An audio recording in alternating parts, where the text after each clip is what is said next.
Hello students, इस video में हम पढ़ने वाले हैं प्रकाश विद्युत प्रभाव के प्रायोगिक अध्ययन यानी प्रकाश विद्युत प्रभाव का प्रायोगिक अध्ययन करने वाले हैं इस वीडियो में कि हम उसका ये प्रायोगिक अध्ययन वो किस प्रकार से करते हैं और उसके कौन कौन से रिजल्ट आएंगे और उनकी हम सब की क्या करेंगे, व्याख्या करेंगे, बड़ी विस्तार से पढ़ने वाले हैं। ये वीडियो बहुत ही इंपॉर्टेंट होने वाला है एग्जाम की दृष्टि से।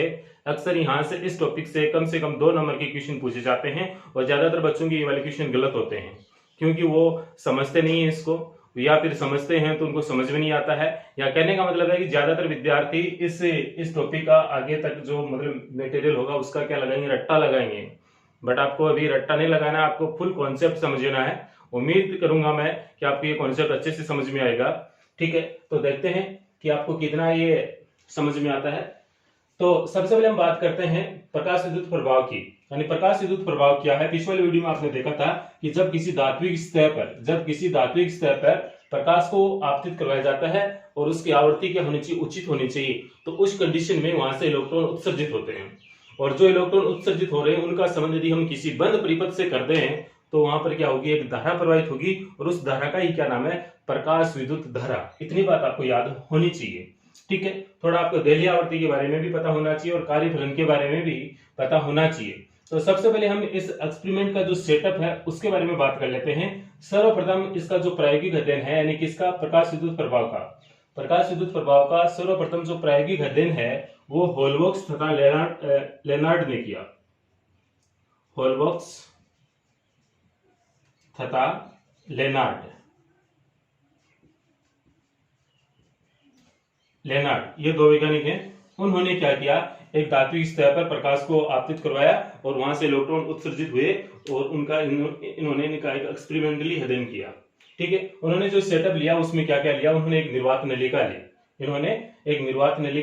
निर्वात नलिका में कैथोड और एनोड को परस्पर कुछ दूरी पर व्यवस्थित किया और निर्वात नलिका पर प्रकाश को आपतित करवाने की एक उचित व्यवस्था की गई। यहाँ पर एक फिल्टर लगा दिया उन्होंने जिससे कि हम आपतित प्रकाश की आवृत्ति और तीव्रता को कंट्रोल कर सकते हैं। इस प्रकार की उन्होंने एक व्यवस्था की। ठीक है, और फिर उन्होंने इस परिपथ में एक दिक् परिवर्तक जोड़ दिया। दिक् परिवर्तक का मतलब यह है कि यहाँ पर हम आरोपित विभवांतर की जो ध्रुवता है वो चेंज कर सकते हैं। यदि हम बात करें, यहाँ पर देखो ये वाला प्लस है तो प्लस से सीधा जुड़ा हुआ है इससे, यानी कि किससे, एनोड से जुड़ा हुआ है। तो एनोड को हम क्या कर रहे हैं, कौन सा विभव दे रहे हैं, प्लस विभव दे रहे हैं। यदि एनोड को माइनस विभव देना चाहें तो इस तार को हम यहां से हटाकर यहां पर जोड़ देंगे और इस तार को यहां से हटाकर यहां पर जोड़ देंगे। दिक् परिवर्तक का मतलब है वोल्टेज की जो ध्रुवता है वो चेंज करने वाला। ठीक है, और परिपथ में प्रवाहित धारा को मापने के लिए एक माइक्रो एमीटर को श्रेणी क्रम में संयोजित कर देते हैं और परिपथ में प्रवाहित धारा का विभवांतर यानी कि कितना वोल्टेज प्रवाहित हो रहा है उसको मेजरमेंट करने के लिए परिपथ के समांतर क्रम में वोल्टमीटर को संयोजित कर देते हैं। और यहाँ पर एक विभव विभाजक है, यानी कि हम विभव का मान कम ज्यादा कर सकते हैं। विभव को कंट्रोल करने वाली युक्ति यहाँ पर हमने संयोजित कर रखी है और इस पर आरोपित करने के लिए, इस पर विभवांतर आरोपित करने के लिए हमने एक बैटरी को भी संयोजित कर रखा है। ठीक है, तो आप इसको लैंग्वेज के रूप में लिखना चाहें तो इस प्रकार से लिख सकते हैं इस सेटअप के बारे में कि सर्वप्रथम होलबॉक्स तथा लेनार्ड ने धात्विक सतह पर प्रकाश को उचित आवृत्ति का प्रकाश आपतित करवाकर इलेक्ट्रॉनों के उत्सर्जन के बारे में अध्ययन किया। उन्होंने एक निर्वात नलिका ली। निर्वात नलिका की कुछ दूरी पर उन्होंने कैथोड और एनोड को व्यवस्थित किया। निर्वात नलिका पर प्रकाश को आपतित करवाने के लिए एक उचित व्यवस्था की गई और फिर उस पर कैथोड और एनोड पर आरोपित विभवांतर को आरोपित करने के लिए एक इस प्रकार का परिपथ उन्होंने लिया जिसमें हम आरोपित विभवांतर की दिशा या ध्रुवता को चेंज कर सकते हैं। फर्स्ट में लिख देना दिक् परिवर्तक की सहायता से। परिपथ में प्रवाहित धारा को मापने के लिए परिपथ के श्रेणी क्रम में माइक्रो एमीटर का संयोजन कर देते हैं तथा आरोपित विभवांतर को मापने के लिए परिपथ के समांतर क्रम में वोल्टमीटर को संयोजित कर देते हैं और इस परिपथ में एक विभव विभाजक भी लगा हुआ होता है। इतनी बातें आपको इस सेटअप के बारे में लिखने हैं। अब आपको इसमें आपको एक्सपेरिमेंट करना है कि हम काम कैसे करेंगे, वो इंपॉर्टेंट है। ठीक है, तो आपको समझना है। तो मैं पहली कंडीशन ले रहा हूं, प्रकाश विद्युत धारा पर विभव का प्रभाव। प्रकाश विद्युत धारा पर विभव का प्रभाव बड़े अच्छे ढंग से समझना आपको। प्रकाश विद्युत धारा का विभव पर प्रभाव देखिए। अब इसमें सर्वप्रथम हम क्या करते हैं कि जो आरोपित विभव है उसको रखते हैं शून्य। आरोपित विभव को क्या कर देते हैं, शून्य कर देते हैं और शून्य करने के पश्चात जो आपतित प्रकाश है उसकी आवर्ती फ्रीक्वेंसी और उसकी जो तीव्रता है इंटेंसिटी आई, इन दोनों को हम कर देते हैं फिक्स, नियत कर देते हैं। ठीक है, नियत करके फिर हम देखते हैं कि ये जो आवृत्ति है आपकी उचित आवृत्ति होनी चाहिए, यानी कि दैलीय आवृत्ति के बराबर या उससे ज्यादा होनी चाहिए। जो आवृत्ति है ना, प्रकाश जो हम इस पर आपतित करा रहे हैं, इसकी जो आवृत्ति होनी चाहिए वो दैलीय आवृत्ति के बराबर या उससे ज्यादा होनी चाहिए। और एक फिक्स, हम उसकी जो तीव्रता है प्रकाश की उसको भी हम फिक्स कर देते हैं कि इतनी, इस प्रकार से। फिर हम देखते हैं कि जैसे इस पर हमने प्रकाश को आपतित करवाया तो कुछ इलेक्ट्रॉन हैं यहां से कैथोड से उत्सर्जित होकर, कुछ इलेक्ट्रॉन हैं कैथोड से उत्सर्जित होकर यहां पर बाहर आ गए, ठीक है। बट इनके पास में एनर्जी उतनी ज्यादा नहीं है कि वो डायरेक्ट यहां पर एनोड पर पहुंच जाएं, ठीक है। तो इसलिए हमने देखा कि परिपथ में किसी भी प्रकार की कोई भी धारा प्रवाहित नहीं हो रही थी। क्यों नहीं हो रही थी? क्योंकि ये जो इलेक्ट्रॉन है इनके पास में गतिज ऊर्जा इतनी नहीं है कि ये एनोड तक पहुंच जाएं। यदि कोई भी इलेक्ट्रॉन कैथोड से एनोड तक पहुंचेगा तो इस वाले परिपथ में क्या प्रवाहित होगी? धारा प्रवाहित होगी, ठीक है। बट यहाँ पर हमने बैटरी से धारा प्रवाहित नहीं करवा रखी है। एक बार क्यों नहीं करवा रखी है? हमने विभव को कितना ले रखा है? एक बार 0 ले रखा है, ठीक है। तो उस कंडीशन में हम काइनेटिक एनर्जी को इंक्रीज करने के लिए हम क्या करते हैं, जो आपने जो आवृत्ति फिक्स की थी उसको थोड़ा सा इंक्रीज करते हैं, ठीक है। यानी कि आपतित आवृत्ति को हम दैलीय आवृत्ति से कुछ और बढ़ा देते हैं। तो आवृत्ति को इंक्रीज करने पर, जैसे मान लीजिए पहले आपने 50 हर्ट्ज आवृत्ति आपतित करवाई थी, अब मान लीजिए आपने 60 हर्ट्ज आवृत्ति है वो इस पर आपतित करवा रहे हो, और 60 हर्ट्ज आपतित करवाने के पश्चात उसको भी आपने क्या कर दिया? फिक्स कर दिया। उसके बाद में आवृत्ति आपको चेंज नहीं करनी है।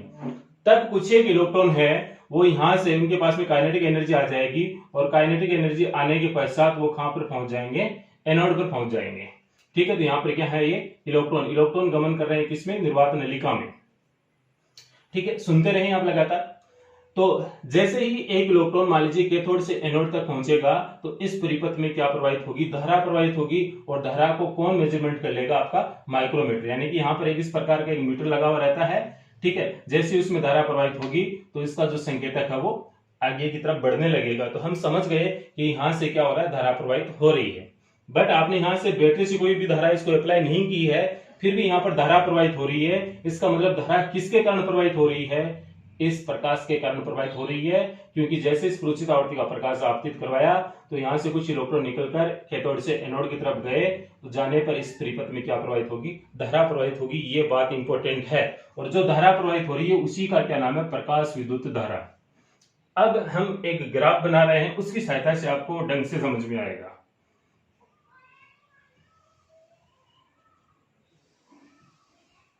इधर मैं ले रहा हूं विभव जो आपने आरोपित करवाया, और इधर ले रहा हूं मैं प्रकाश विद्युत धारा,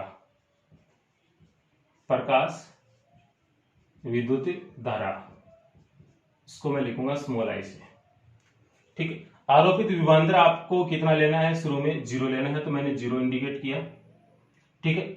उसकी कुछ आवृत्ति को बढ़ाकर आपने फिक्स कर दिया, 50 से 60 हर्ट्ज किया। शुरू में आपने 50 हर्ट्ज किए, इलेक्ट्रॉन तो उत्सर्जित हो रहे थे, बट कोई भी इलेक्ट्रॉन एनोड तक नहीं पहुंच रहा था, इसलिए धारा प्रवाहित नहीं हुई। बट जैसे ही आपने उनकी आवृत्ति को फिक्स कर दिया, कितनी कर दी? 60 हर्ट्ज कर दी, और तब वहां से यहां से एक एक इलेक्ट्रॉन यानी कि कुछ कम संख्या में इलेक्ट्रॉन एनोड तक पहुंच रहे थे। कहने का मतलब है इस परिपथ में धारा प्रवाहित हो रही थी। कितनी प्रवाहित हो रही थी वो आपको माइक्रोमीटर बता देगा।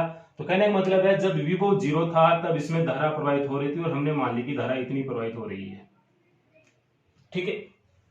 ये काम फिक्स कर रखा है, आवृत्ति आपने फिक्स कर रखी है, तो धारा का मान इससे ज्यादा नहीं होने वाला है, ठीक है। और तीव्रता भी आपने फिक्स कर रखी है, ठीक है। ये कंडीशन है इसके लिए, मेन कंडीशन। अब देखिए इन दोनों को फिक्स रखते हुए फिर हम क्या करते हैं? विभव विभाजक की सहायता से वोल्टेज बढ़ाना शुरू कर देते हैं। यानी कि V के मान को हम बढ़ाना शुरू कर देते हैं। यानी कि V अब आपका इधर बढ़ेगा, ठीक है। आपने इतना सा V बढ़ाया तो धारा का मान और कुछ बढ़ा, ठीक है। V और बढ़ाया तो धारा का मान और बढ़ गया, V और बढ़ाया तो धारा का मान और बढ़ गया, V और बढ़ाया धारा का मान और बढ़ गया, ठीक है। V और बढ़ाया फिर धारा का मान नहीं बढ़ा, V बढ़ाया धारा का मान नहीं बढ़ा, धारा का मान नहीं बढ़ा, नहीं बढ़ा। तो कुल मिलाकर जो ग्राफ आया हमारे पास में किस प्रकार से आया? ये इस प्रकार से आ गया, ऐसे, कहने का मतलब है आपको इस पॉइंट के पश्चात यदि आप विभव का मान बढ़ा रहे हैं, विभव का मान आप कितना भी बढ़ा रहे हैं, बट धारा का मान अब क्या है, नहीं बढ़ रहा है। धारा का मान नहीं बढ़ रहा है तो इसको हम क्या बोलेंगे, संतृप्त धारा। संतृप्त धारा, धारा क्या होगी, संतृप्त होगी। कहने का मतलब यही है कि आपने कुछ विभव बढ़ाया तो धारा का मान कुछ बढ़कर क्या हो गया, संतृप्त हो गया। अब इससे ज्यादा धारा का मान नहीं बढ़ सकता है, चाहे आप विभव कितना ही बढ़ा लें। ठीक है, ये कंडीशन समझनी है एक तो। फिर आपने क्या किया, फिर आपने इस दिक् परिवर्तक की सहायता से, फिर आपने इस दिक् परिवर्तक की सहायता से जो आरोपित विभवांतर है उसकी ध्रुवता चेंज कर दी। यानी कि एनोड को आपने इस कंडीशन में क्या दे रखा है, प्लस दे रखा है, तो एनोड को आपने क्या कर दिया, माइनस। एनोड को आपने माइनस से जोड़ दिया और कैथोड को आपने क्या दे रखा था, माइनस दे रखा था, इसको आपने किससे जोड़ दिया, प्लस से जोड़ दिया। अब देखें यहां पर देखें, ये वाला जो प्लस है आप क्या करोगे, ये तार यहां से हटाकर आप यहां जोड़ दोगे सीधा, और ये तार यहां से हटाकर सीधा इधर जोड़ दोगे ऐसे। तो यहां से जो भी प्लस वाला जो टर्मिनल है वो सीधा किस से इंडिकेट हो जाएगा, सी से हो जाएगा। तो कहने का मतलब है आप सी को तो क्या दे दोगे, एक बार प्लस, और ए को क्या दे दोगे आप, इस प्रकार से इधर से ऐसे माइनस दे दोगे। अब यहां पर एक कॉन्सेप्ट समझे आप, ठीक है। अब आप इसको माइनस दे रहे हैं, किसको, एनोड को माइनस दे रहे हैं, ठीक है। तो कहने का मतलब है यहां पर इलेक्ट्रॉन, एनोड पर इलेक्ट्रॉन पहले से उपस्थित हो जाएंगे माइनस देने के कारण। यहां पर जैसे ही कोई एक इलेक्ट्रॉन आएगा तो उसको ये वाला इलेक्ट्रॉन क्या करेगा, प्रतिकर्षित करेगा, बोलेगा कि चल तेरा इधर कोई काम नहीं है तो उधर ही चल वापस, ठीक है। तो कहने का मतलब है ये एनोड है, ये एनोड अब क्या करेगा, जो इधर आने वाले इलेक्ट्रॉन है उनको वापस सी की तरफ भेजने का प्रयास करेगा, सी की तरफ भेजने का प्रयास करेगा। तो धारा का मान क्या होगा, धीरे धीरे कम हो जाएगा। धारा का मान धीरे धीरे क्या हो जाएगा, कम हो जाएगा, ठीक है। तो अब यहां पर जो धारा है जितनी है, मान लीजिए 50 माइक्रोमीटर है, ठीक है, 50 माइक्रो एम्पियर है। अब जैसे आपने नेगेटिव इधर किया तो धारा क्या हो जाएगी, इससे कुछ क्या हो जाएगी, कम, ठीक है। फिर आपने और विभव बढ़ाया किधर, विपरीत दिशा में। विभव किधर बढ़ाया आपने, विपरीत दिशा में विभव बढ़ा रहे हो। जैसे जैसे यहाँ पर विभव बढ़ेगा, यानी कि इलेक्ट्रॉनों की संख्या ज्यादा बढ़ेगी, तो ये ज्यादा से ज्यादा इलेक्ट्रॉनों को क्या करेगा, वापस भेजने का काम करेगा, ठीक है, भेजने का काम करेगा। यानी कि विभव क्या हो रहा है, धीरे धीरे बढ़ रहा है, और धारा क्या हो रही है, धीरे धीरे कम हो रही है, ठीक है। अब यहां पर इस ग्राफ को समझेंगे, ग्राफ इस प्रकार से आ रहा है, एक बार इसको मैं बना दूं। ये लाइन ऐसे थोड़ी कुछ यहाँ पे गोलाई है ना, थोड़ा मैंने ब्रेक कर करके बनाया, इसलिए कुछ इसमें थोड़ी सी लाइन टेढ़ी हो गई है यहाँ पर। तो आप देखें, दोबारा सुनिए इसको एक बार, आप ढंग से सुनिए, ठीक है।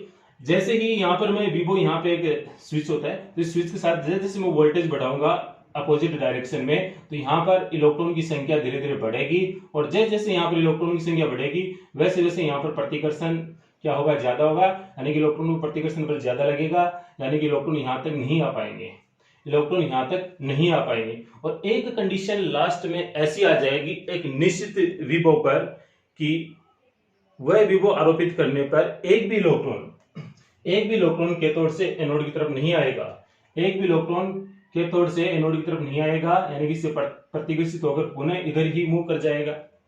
तो कहने का मतलब है अब कैथोड और एनोड के मध्य एक भी इलेक्ट्रॉन गति नहीं कर रहा है। तो नहीं कर रहा है तो इसका मतलब प्रकाश विद्युत धारा प्रवाहित नहीं हो रही है। प्रकाश विद्युत धारा कौन सी धारा, यानी कि जो आपने प्रकाश, यहाँ पर जो प्रकाश आपतित करवाया था, और आपतित करवाने जो इलेक्ट्रॉन उत्सर्जित हो रहे थे, अब कोई भी इलेक्ट्रॉन है वो कैथोड से एनोड की तरफ नहीं जा रहा है। इसका मतलब यानी कि इस प्रकाश के कारण कोई भी इलेक्ट्रॉन यहाँ तक नहीं पहुंच रहा है, यानी कि प्रकाश विद्युत धारा है वो क्या हो गई, शून्य हो गई। यानी कि इस विभव पर, यानी इतना यदि आपने नेगेटिव विभव यहाँ पर बढ़ा दिया, तो इस विभव पर प्रकाश विद्युत धारा का मान क्या हो गया, यहाँ पर क्या हो गया, इधर देखिए सीधा शून्य हो गया, ठीक है। तो यहाँ पर जो ये विभव है, इस विभव का नाम है अंतक विभव, निरोधी विभव, cut off potential, stopping potential, ठीक है। इसके 2-3 नाम है, तो आप याद रखें, अंतक विभव या फिर निरोधी विभव, निरोधी विभव, ठीक है। अंतक विभव या निरोधी विभव, इसको हम लिखते हैं वी नोट से। तो अब हम बात कर लेते हैं कि निरोधी विभव क्या है।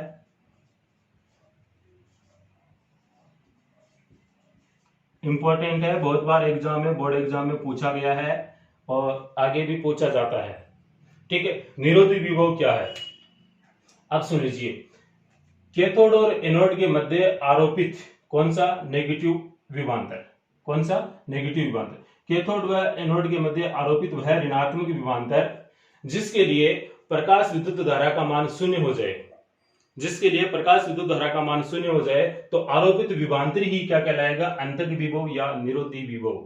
दोबारा सुन लीजिए, कैथोड व एनोड के मध्य आरोपित वह निश्चित न्यूनतम ऋणात्मक विभवांतर जिसके लिए प्रकाश विद्युत धारा का मान क्या हो जाए, शून्य हो जाए, तो वह न्यूनतम विभवांतर ही क्या कहलाएगा, अंतक विभव या निरोधी विभव। ठीक है, निश्चित न्यूनतम ही क्यों, ठीक है। अब देख लीजिए, आपने विभव मान लीजिए कि यहाँ पर आपने -5 वोल्टेज किया, तो -5 वोल्टेज करने पर यहाँ पर जो धारा आ गई माइक्रोमीटर में, माइक्रो एमीटर में, वो क्या हो गई, शून्य हो गई। अब यदि इसको आप -6 करोगे, -7 करोगे, -8 करोगे तो क्या हो जाएगा, प्रतिकर्षण इधर बढ़ेगा ही, प्रतिकर्षण बढ़ेगा ही, यानी कि प्रकाश विद्युत धारा है वो तो क्या शून्य हो जाएगी। क्यों, क्योंकि अब एक भी इलेक्ट्रॉन इसके कारण इधर नहीं आ रहा है। ठीक है, तो यहाँ पर आपको ये बात समझनी जरूरी है। तो आपको क्या समझ में आई, अब दोबारा सुन लीजिए, शॉर्टकट में, बहुत ही शॉर्टकट में सुन लीजिए। आपको इसमें लिखना क्या है, ये तो समझाने का तरीका था, अब लिखना क्या वो सुन लीजिए। प्रकाश विद्युत धारा पर देखना, प्रकाश विद्युत धारा पर आपको विभव का प्रभाव चेक करना है। तो सबसे पहले आपको यह लिखना है कि आपतित प्रकाश की आवर्ती व तीव्रता को नियत रखते हुए, आपतित प्रकाश की आवर्ती व तीव्रता को नियत रखते हुए कैथोड व एनोड पर आरोपित विभवांतर को परिवर्तित करके हम स्टडी करते हैं, यानी प्रकाश विद्युत धारा को प्रवाहित करवाते हैं। और फिर आपको इसके बारे में लिखना है कि जैसे जैसे हमने पहले विभव को शून्य किया तो प्रकाश विद्युत धारा शून्य नहीं थी, यानी प्रकाश विद्युत धारा शून्य नहीं थी, प्रकाश विद्युत धारा कुछ प्रवाहित हो रही थी। फिर जैसे ही आपने विभवांतर की ध्रुवता बदली, बदलने पर धीरे धीरे प्रकाश विद्युत धारा का मान शून्य हुआ और एक निश्चित ऋणात्मक विभवांतर पर इस प्रकाश विद्युत धारा का मान शून्य हो जाता है। उस विभव को अंतक विभव या निरोधी विभव कहते हैं। ठीक है, और निरोधी विभव की यहाँ पर डेफिनेशन क्या बनती है, वो इंपॉर्टेंट बनती है। ठीक है, तो ये बात आपको ध्यान में रखनी है। दूसरी बात यहाँ पर यह है कि जो निरोधी विभव है वह आपतित प्रकाश की आवर्ती पर निर्भर करता है। ये इंपॉर्टेंट लाइन है, आपतित प्रकाश की आवर्ती पर निर्भर करता है। ठीक है, जैसे ही आपने आपतित प्रकाश की आवर्ती 60 हर्ट्ज से यदि 70 हर्ट्ज या फिर 80 हर्ट्ज इसको इंक्रीज कर दिया आपने, तो ये निरोधी विभव का मान भी कुछ इंक्रीज हो जाएगा, ग्राफ आपको कुछ और मिलेगा, ग्राफ आपको कुछ क्या मिलेगा और मिलेगा, निरोधी विभव का मान कुछ कम ज्यादा हो जाएगा। तो कहने का मतलब यही है कि जो निरोधी विभव का मान है वो किस पर डिपेंड करता है, आपतित प्रकाश की आवर्ती पर निर्भर करता है। ठीक है, अब इसको मैं इरेज कर रहा हूं, एक बार इसका स्क्रीनशॉट ले लीजिए। ये ग्राफ भी इंपॉर्टेंट है, ग्राफ किस किस के मध्य खींचा आपने, प्रकाश विद्युत धारा और निरोधी विभव के बीच में। ओके, अब यहां पर आपको एक और इंपॉर्टेंट बात देखनी है कि यहां से उत्सर्जित होने वाले जो इलेक्ट्रॉन हैं, यहां से उत्सर्जित होने वाले जो इलेक्ट्रॉनों हैं, इनका संबंध सीधा सीधा किससे है, निरोधी विभव से है, निरोधी विभव से है। क्यों, क्योंकि यहां से जो उत्सर्जित होने वाले जो सभी इलेक्ट्रॉन हैं, सभी इलेक्ट्रॉनों की जो गतिज ऊर्जा होती है वह एक समान नहीं होती, गतिज ऊर्जाएं क्या होती है, भिन्न भिन्न होती है। तो हमें कौन सा इलेक्ट्रॉन पकड़ना है कि जिसकी गतिज ऊर्जा सबसे ज्यादा हो, गतिज ऊर्जा क्या हो, जिसकी मैक्सिमम हो, जिसकी गतिज ऊर्जा मैक्सिमम होगी वही इलेक्ट्रॉन कैथोड से एनोड तक यानी सी से ए तक पहुंच सकता है। ठीक है, तो उसकी चाल भी क्या होगी, मैक्सिमम होगी, यानी कि इसकी चाल को लिख रहा हूं वी, ये वाला वी लिख रहा हूं, ये वाला वी विभव और ये वाला वी चाल और ये क्या है, आवर्ती। इन तीनों में अंतर आप डिफरेंट कर लेना भाई। ठीक है, निरोधी विभव है तो वी नोट और देली आवर्ती है तो न्यू नोट, चाल मैक्सिमम है तो वी मैक्सिमम, इस प्रकार से। तो आपको समझने की बात, आपको जो समझने वाली बात यह है कि हमें यह सुनिश्चित करना पड़ेगा कि अधिकतम चाल वाला इलेक्ट्रॉन या फिर अधिकतम गतिज ऊर्जा वाला जो इलेक्ट्रॉन है वह भी सी से ए तक नहीं पहुंच पाए, सी से ए तक नहीं पहुंच पाए। ठीक है, यदि कोई इलेक्ट्रॉन, कोई मान लीजिए कोई एक इलेक्ट्रॉन यदि सी से ए तक पहुंच जाता है, यहां से यहां तक पहुंच जाता है, तो यहां पर प्रकाश विद्युत धारा का मान क्या नहीं होगा, शून्य नहीं होगा। प्रकाश विद्युत धारा का मान शून्य कब होगा, जब भी होगा जब अधिकतम वेग वाला इलेक्ट्रॉन भी यहाँ एनोड तक न पहुंचे। ठीक है, तो उस कंडीशन के लिए यहाँ पर हमने एक लाइन लिख रखी है, उस इलेक्ट्रॉन की अधिकतम गतिज ऊर्जा के मैक्सिमम निरोधी विभव के प्रतिकर्षण बल के विरुद्ध किए गए कार्य के बराबर होती है। यानी कि यहाँ से कोई भी इलेक्ट्रॉन अधिकतम गतिज वाला इलेक्ट्रॉन यहाँ तक पहुंचा, यहाँ पर जो एनोड है, एनोड पर आरोपित जो निरोधी विभव है उसको क्या करेगा, ये प्रतिकर्षित करेगा। तो प्रतिकर्षण बल के विरुद्ध कितना कार्य करना पड़ेगा, जितना कार्य करना पड़ेगा वही किया गया कार्य है उस काइनेटिक एनर्जी के बराबर हो जाएगा, यानी काइनेटिक एनर्जी के बराबर आपको कार्य करना पड़ेगा, क्योंकि कार्य क्या है, एक प्रकार से क्या ऊर्जा है। ठीक है, तो यहाँ पर हमने एक फॉर्मूला लिख रखा है ये कि काइनेटिक एनर्जी मैक्सिमम का सूत्र क्या होता है 1/2 mv²। तो मैक्सिमम है तो v भी यहाँ पर क्या होगा, मैक्सिमम होगा। ठीक है, और ये है निरोधी विभव के रूप में ऊर्जा, ये गतिज ऊर्जा का फॉर्मूला, ये निरोधी विभव के रूप में ऊर्जा। E यहाँ पर इलेक्ट्रॉन पर आवेश है, V0 यहाँ पर निरोधी विभव है, n यहाँ पर इलेक्ट्रॉन का द्रव्यमान है, V मैक्सिमम इलेक्ट्रॉन की अधिकतम चाल है और K मैक्सिमम यानी अधिकतम गतिज ऊर्जा है। यह फॉर्मूला भी इंपॉर्टेंट है, इसको भी आप याद रखें सीधा सीधा। ठीक है, तो प्रकाश विद्युत धारा पर विभव का प्रभाव, बस इतना ही पढ़ना है आपको। इसके बाद में हम सेकंड पॉइंट पढ़ने वाले हैं। इसका एक स्क्रीनशॉट ले लीजिए, इंपॉर्टेंट है, इसको स्टार लगा के आप अपने नोट्स में लिख ले। अब आपको पॉइंट नंबर 2 देखना है, प्रकाश विद्युत धारा पर आपतित प्रकाश की तीव्रता का प्रभाव। प्रकाश विद्युत धारा पर आपतित प्रकाश की तीव्रता का प्रभाव, इसमें हम क्या करेंगे, कैथोड व एनोड पर आरोपित प्रकाश की आवृत्ति और आरोपित विभवांतर इन दोनों को नियत रखते हुए प्रकाश विद्युत धारा I और आपतित प्रकाश की तीव्रता के बारे में हम क्या करेंगे, स्टडी करेंगे। ठीक है, इन दोनों को आपने क्या कर दिया, फिक्स कर दिया। इसमें आपने फिक्स किस को किया था, आवृत्ति को किया था और तीव्रता I को फिक्स किया था। ठीक है, अध्ययन किस के मध्य किया था, विभवांतर व आरोपित विभवांतर V के मध्य। यहाँ पर हम क्या करेंगे, प्रकाश की आवृत्ति को फिक्स रखेंगे और विभवांतर इन दोनों को फिक्स रखेंगे और अध्ययन किसके बारे में करेंगे, I और I के बारे में। ये I है वो क्या है, आपतित प्रकाश की तीव्रता, और ये I क्या है, प्रकाश विद्युत धारा। ठीक है, तो यहाँ पर चले हम एक बात करते हैं। ठीक, इससे जो पीछे वाला जो आपने ग्राफ बनाया था वो कुछ इस प्रकार से बनाया था।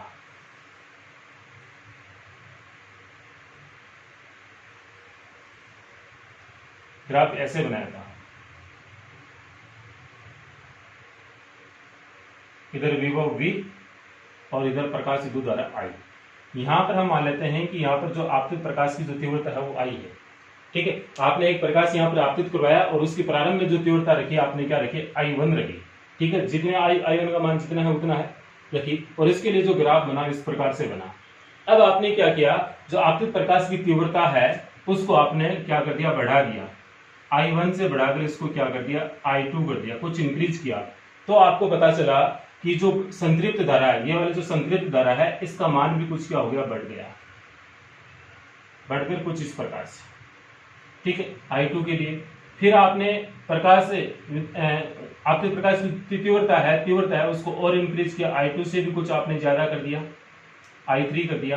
तो आपने देखा कि संतृप्त धारा का मान है अब कुछ और बढ़ गया, संतृप्त धारा का मान है I3 के लिए क्या हो गया, कुछ और बढ़ गया इस प्रकार से। यहां पर एक मिस्टेक हो रही,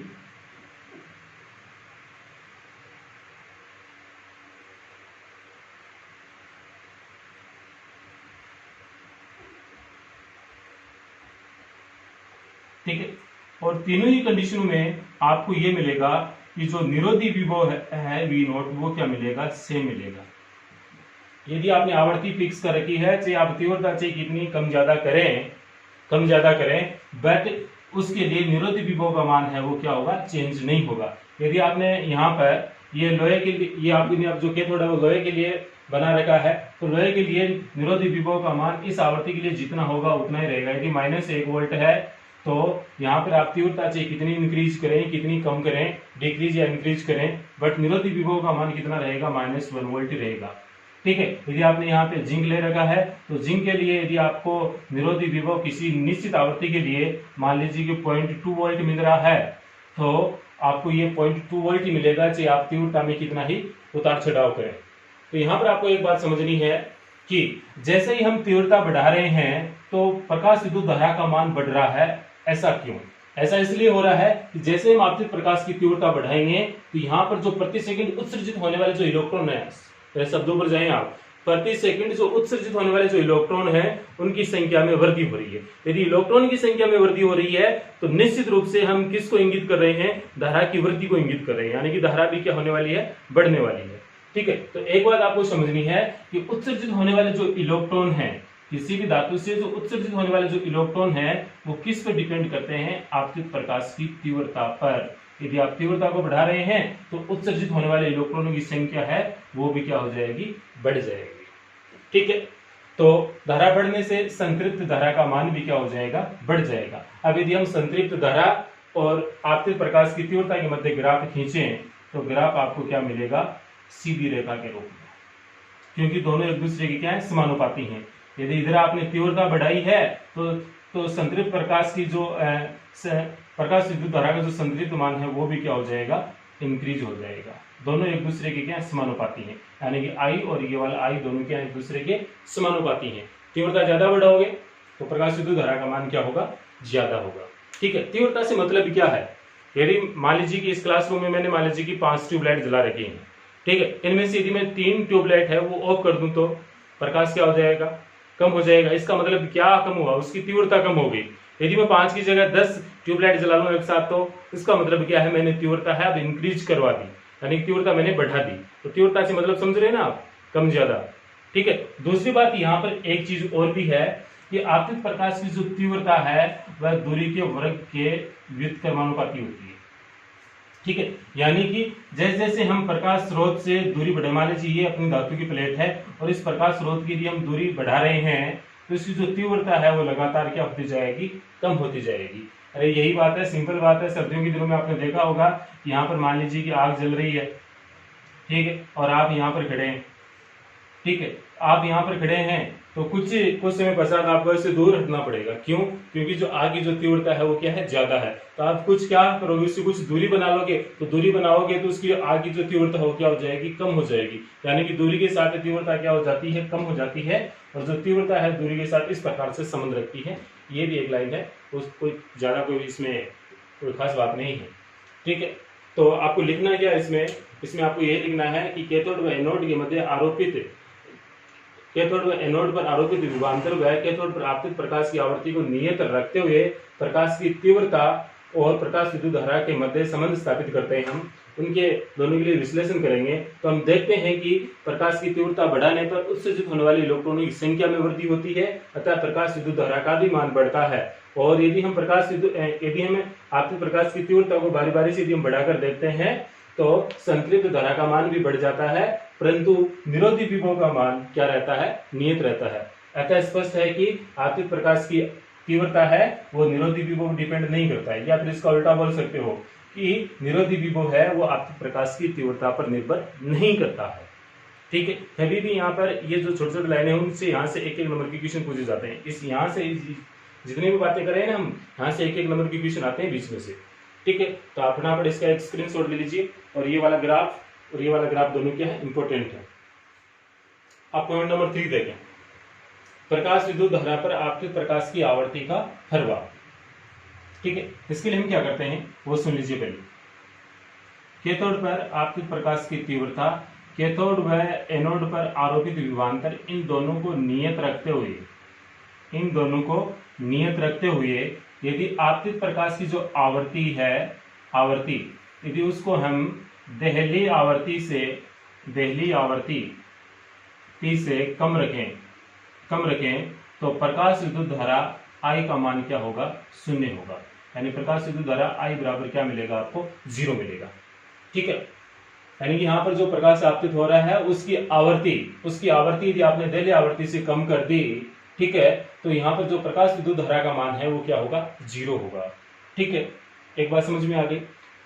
इसके पश्चात यदि आप आपतित प्रकाश की आवृत्ति है उसको देहली आवृत्ति से कुछ आपने ज्यादा कर दिया तो प्रकाश विद्युत धारा का मान कुछ बढ़कर क्या हो जाता है, संतृप्त हो जाता है। प्रकाश विद्युत धारा का मान कुछ बढ़कर संतृप्त हो जाता है। तो चले हम ग्राफ बनाते हैं। ये आवृत्ति और इधर प्रकाश विद्युत धारा I। यदि आपने आपतित प्रकाश की जो आवृत्ति है 0 करी तो क्या धारा प्रवाहित होगी, नहीं होगी। फिर आपने धीरे धीरे इस आवर्ती को बढ़ाना शुरू किया। मान लीजिए कि मान लीजिए कोई भी आपके लिए जो धातु है, उस धातु के लिए मान लीजिए कि जो देल्य आवर्ती है वो 50 हर्ट्ज है। ठीक है, तो आपने जैसे यहाँ पर 10, 20, 30, 40 ऐसे आपने आवर्ती आपतित की, इसकी आवर्ती धीरे धीरे आप बढ़ा रहे हैं। ठीक है, जब तक आवर्ती 50 हर्ट्ज नहीं होगी तब तक यहाँ से एक भी इलेक्ट्रॉन उत्सर्जित नहीं होगा। एक भी इलेक्ट्रॉन उत्सर्जित नहीं होगा तो इसका सीधा सीधा मतलब यही है कि प्रकाश विद्युत धारा प्रवाहित नहीं होगी, प्रकाश विद्युत धारा प्रवाहित नहीं होगी। तो कहने का मतलब है आपतित प्रकाश की आवर्ती बढ़ा रहे हो लेकिन विद्युत धारा क्या है, शून्य है। तो ग्राफ आपका इस लाइन पर ही चल रहा है। फिर जैसे ही आवर्ती का मान देल्य आवर्ती के बराबर आएगा तो कुछ धारा प्रवाहित होगी, कुछ धारा प्रवाहित होगी। ठीक है, और जैसे फिर आपने 50 हर्ट्ज से इस आवर्ती का मान कुछ ज्यादा किया आपने, तो धीरे धीरे फिर प्रकाश विद्युत धारा का मान क्या होता है, बढ़ने लगता है। ठीक है, और बढ़कर फिर प्रकाश विद्युत धारा का मान क्या हो जाता है, संतृप्त हो जाता है। ठीक है, कहने का मतलब है कि इस आवर्ती की संगत यानी कि ये देल्य आवर्ती पश्चात आपने इतनी आवर्ती बढ़ाई तो प्रकाश विद्युत धारा का मान बढ़ रहा है। इसके पश्चात यदि आप आवर्ती बढ़ा रहे हो तो प्रकाश विद्युत धारा का मान नहीं बढ़ रहा है, यानी कि यहाँ पर प्रकाश विद्युत धारा क्या हो गई, संतृप्त हो गई। ठीक है, तो इस प्रकार से आपको ये समझना है। अब यहाँ पर हमने इससे जो नंबर 1 में आपने ये डिपेंड किया था कि V0 ये डिपेंड करता है आवर्ती पर, आपतित प्रकाश की आवर्ती पर डिपेंड करता है। ठीक है, तो इसके लिए हमें एक चीज समझनी पड़ेगी। एक ग्राफ बना रहा हूं मैं और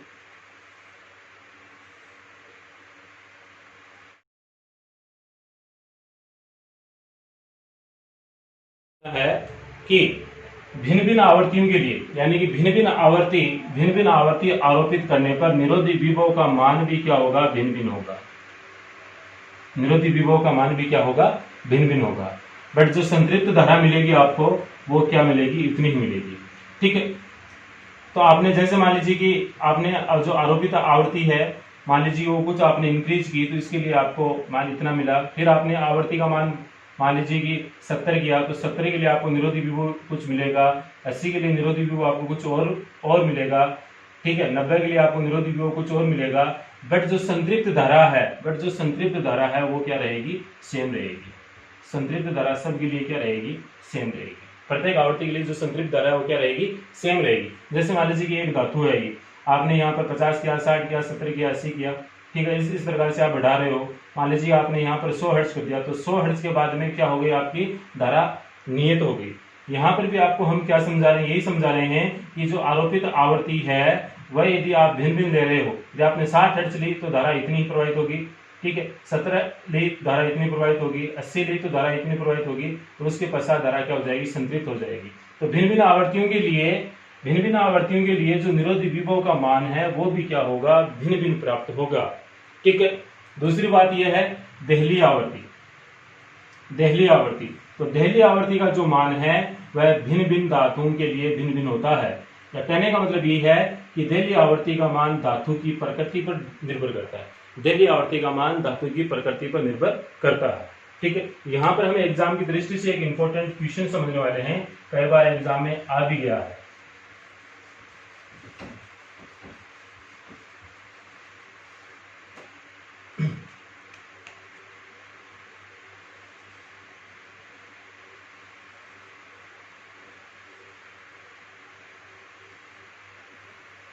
ये आपके पास में दो धातु हैं। धातु एक आपके पास में ए है और दूसरी क्या है, धातु बी है। ठीक है, इधर मान लीजिए प्रकाश विद्युत धारा आई है और इधर आवर्ती है। ठीक है, जहां से ये धारा और आवर्ती के मध्य जो ग्राफ होता है, जहां से ये ग्राफ ऊपर उठना स्टार्ट होता है, यहां पर इस धातु की क्या होगी, देहली आवर्ती होगी। क्या होगी, देहली आवर्ती होगी, न्यू नोट होगी, न्यू नोट ए होगी।